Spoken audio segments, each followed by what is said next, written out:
तो देखिए, सुबह से हम लगातार शिवराज सिंह चौहान जी के साथ हैं और अब 12 से 13 घंटे का वक्त बीत चुका है, लेकिन उतने ही तरोताजा, उतने ही फिट आप मुझे नजर आ रहे हैं। मैं आगे अपने सवालों की फेहरिस्त बढ़ाऊं उससे पहले मैं आपकी फिटनेस का राज जानना चाहती हूँ। लगातार काम करते रहना और काम करने की तड़प है देश के लिए, जनता के लिए। भारतीय जनता पार्टी का मतलब है देश की सेवा के लिए, विकास के लिए और जनता की सेवा के लिए। जनता की सेवा ही भगवान की पूजा है और वही काम करने की ऊर्जा भी देती है। जब आप लोगों से मिलते हैं, क्या आपके मन में ये ख्याल आता है कि जिस तरह से वो अपनी समस्याएं लेकर आते हैं कि एक और बार मैं मुख्यमंत्री होता, कुछ और बदलाव करता? नहीं, जब तक मैं मुख्यमंत्री था तो पूरी संपूर्ण सामर्थ्य के साथ अपनी मैं जनता की समस्याओं का समाधान करता था। अब मेरी भूमिका दूसरी है। मुख्यमंत्री का दायित्व श्री मोहन यादव जी के पास है। इतना जरूर है कि मेरे पास जो समस्याएं आती है मैं यथा योग्य उनके पास, या संबंधित छोटी मोटी चीजें हैं तो कलेक्टर्स और बाकी के पास भेजता हूं, क्योंकि वो तो हमारा धर्म है कि लोगों की कोई चीज अगर हमें जानकारी में आई तो हम व्यवस्था को अवगत करा के उनके समाधान का प्रयत्न करें। नए मुख्यमंत्री जी के साथ तालमेल कैसा है? क्योंकि तस्वीरें आती रहती हैं कि कभी आप उनसे मिलने जाते हैं, कभी वो आपसे मिलने आते हैं। वो मेरे छोटे भाई हैं, बरसों पुराने कार्यकर्ता हैं, मेरे साथ मंत्री भी रहे हैं। बरसों पुराना रिश्ता है उनसे और इसलिए हम लोग सदैव सलाह मशवरा आपस में करते रहते हैं। मुझे जो लगता है मैं उनको बताता हूँ और वो बहुत बेहतर काम कर रहे हैं। मेरा पूरा विश्वास है कि वो प्रदेश के विकास की रफ्तार भी और बढ़ाएंगे और जन कल्याण के कामों को भी ठीक से क्रियान्वित करेंगे। जब विधानसभा के रिजल्ट्स आए, सबने जीत का जश्न मनाया, लेकिन आप अगले ही दिन 29 के मिशन को लेकर निकल पड़ी। ऐसे में छिंदवाड़ा और राजगढ़, इसके लिए आपकी क्या तैयारियां हैं? क्योंकि यहाँ से एक तरफ आपको दिग्विजय सिंह से लड़ाई लड़नी है, तो दूसरी तरफ छिंदवाड़ा तो कमलनाथ का गढ़ रहा है। ये भी आज मिशन 29 ही है, क्योंकि लगभग 11 बज रहे हैं और हमारा मिशन अभी जारी है। रीवा और सतना 2 लोकसभा क्षेत्र आज कवर किए हैं। मेरा पूरा न केवल विश्वास है बल्कि आकलन है कि राजगढ़ और छिंदवाड़ा दोनों भी भारी अंतर से भारतीय जनता पार्टी जीतेगी। छिंदवाड़ा में बहुत सारे कांग्रेस के कार्यकर्ताओं ने भाजपा ज्वाइन की।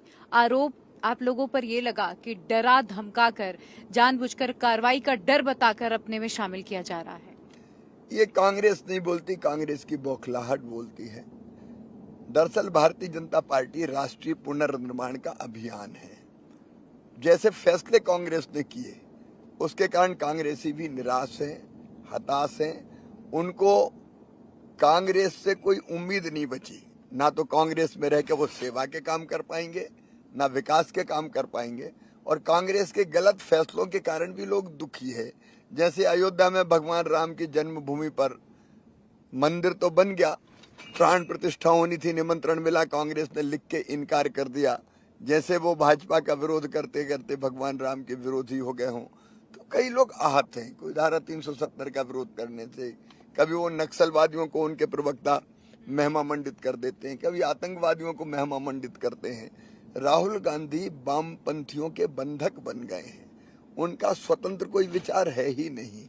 वो देश को नहीं जानते, देश की माटी की सौंधी सुगंध को नहीं जानते, भारतीय सनातन संस्कृति और परंपराओं को नहीं जानते, और इसलिए कुछ भी ऊट पटांग फैसले हो रहे हैं कांग्रेस में, और इसलिए लोग निराश हैं, हताश हैं, इसलिए कांग्रेस छोड़ते हैं।